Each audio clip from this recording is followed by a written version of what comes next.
Have you 1, been diagnosed with SIBO, 2, treated your SIBO, 3, taken another breath test which indicated that the SIBO is gone, and then 4, unfortunately still have bloating, gas, and symptoms?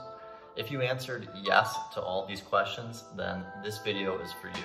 What's up everyone, my name is Dr. Daniel Ricciardi. I'm a gut health expert, licensed pharmacist, and fitness enthusiast. I help clients with bloating, gas, and other digestive issues so they can look and feel their best. For the very lucky people, doing a simple SIBO treatment can eliminate your symptoms or at least make them mostly gone. But for a large percentage of people, one scenario is you do your SIBO treatment, you get a negative result, which is indicated by a breath test, preferably a Trio Smart breath test, but you still have bloating, gas, and maybe some other symptoms such as brain fog and fatigue. To help understand this a little bit better, there are several concepts that I'm going to go over in this video. If you have SIBO, there's usually multiple dynamics happening in your body that are causing the symptoms. First, the extra bacteria and archaea in the small intestines are digesting carbohydrates, sugars, fibers, and producing a lot of gas. This can cause the bloating, constipation, diarrhea, abdominal discomfort, and some other symptoms as well. Secondly, our body does not like having all of these extra microorganisms in the small intestines.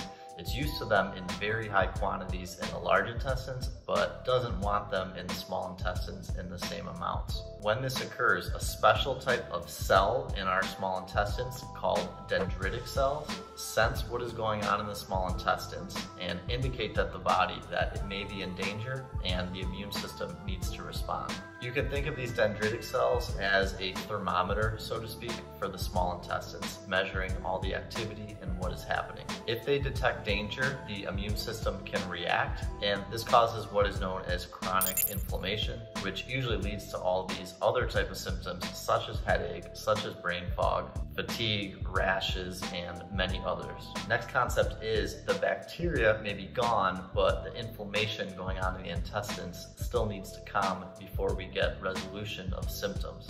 Ideally, we remove the excess microorganisms from the small intestines, doing one of a few things, such as taking antibiotics or doing antimicrobial herbs or the elemental diet.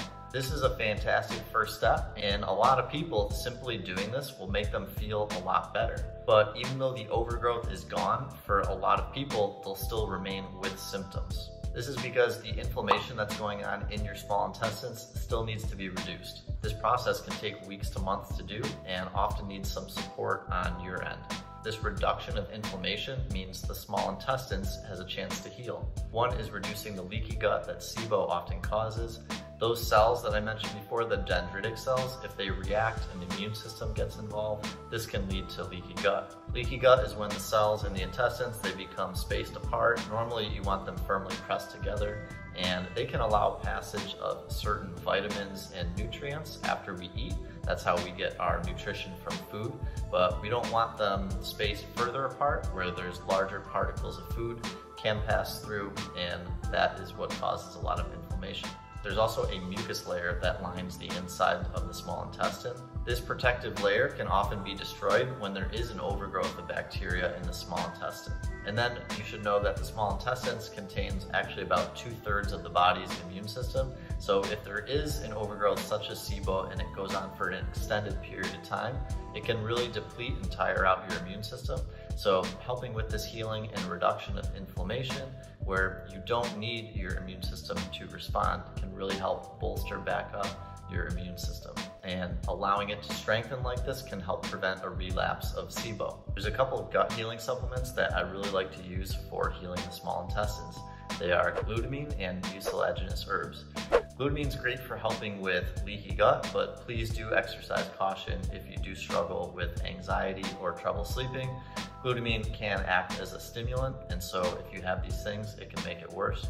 And mucilaginous herbs, based on the prefix of the word mucil, it can help with regrowing that mucus layer in the small intestines. Transitioning now to talking a little bit about diet. So as I mentioned before, even though the overgrowth can be gone, there's still some work that needs to be done in order to get rid of symptoms. At this point, after you treated the SIBO, you should be treating your gut kind of like a newborn baby right here. and we want to make it as easy as we possibly can for the body to digest and absorb food. I would continue using the same exact restrictive diet that you did during your SIBO treatment. Personally, I prefer cutting out gluten, dairy, alcohol, added sugars, and then if possible, also grains. They can be sometimes cross-contaminated with gluten, or sometimes your body actually recognizes grains, thinks it looks like gluten, and can respond to them for that reason. As weeks go by after you've done your SIBO treatment, you can slowly start to reintroduce foods and see how your body tolerates them. I wouldn't recommend adding more than one food every 3 to 4 days at the fastest. That way you're able to see, okay, I started this food and this is how it affected me. Sometimes with food sensitivities, you can get one actually up to 72 hours after you ate a food. So that's why you really need to wait 3 to 4 days and see how you're feeling after trying a new food. Continuing talking about diet, there's some digestion support supplements that can be helpful to use.